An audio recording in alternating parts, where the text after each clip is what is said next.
Natala na nga iga-release ang financial assistance nga may pondo 1,656,000 pesos para sa 192 ka mga apektado sa African Swine Fever o kon ASF nga mga hog kag backyard racers sa Banwa sa uton sini nga semana. Sunod kay Dr. Daryl Tabuada, head sang Iloilo Provincial Veterinary Office, yara na sa final stage sang processing ang validation sa mga kwalipikado nga mga hog farmers nga lubos na apektuhan sang ASF.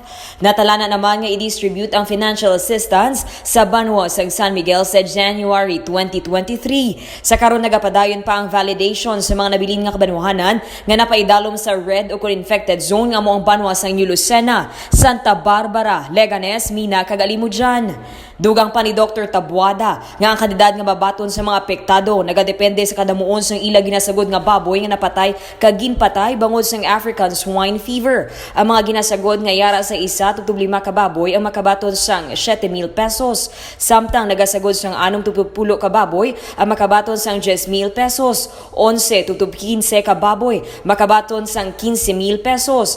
16-20 ka baboy makabaton sang 20,000 pesos. 21-25 ka baboy makabaton sang 25,000 pesos. Kag 26 ka baboy pasaka makabaton sang 30,000 pesos. Ara na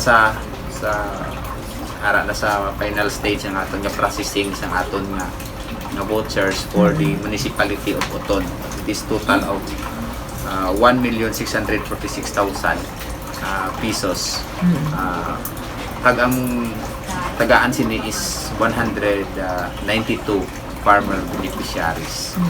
And also for the San Miguel, may ara kita nga na-allocate sa subong na 582,000 pesos nga funds para sa mga farmers naton. Balita nagikan sa Iloilo Provincial Capital. Ini si Kabanderang Dane Raffles nagabandera sa matudtud nga serbisyo publiko kagalingawan sa Iloilo. Radyo Bandera. Ang ining balita ang ginadulong sa inyo sang D3 Bio ang ginaendorso sa mga eksperto nga kampyon nga suplemento. Himo sa gin-extract nga virgin coconut oil nga may antiviral kag antibacterial properties nga sarang makatapna sa mga cancer cells kag mga bukol-bukol sa lawas. Ang D3 Bio mabakal sa mga butika sa Iloilo.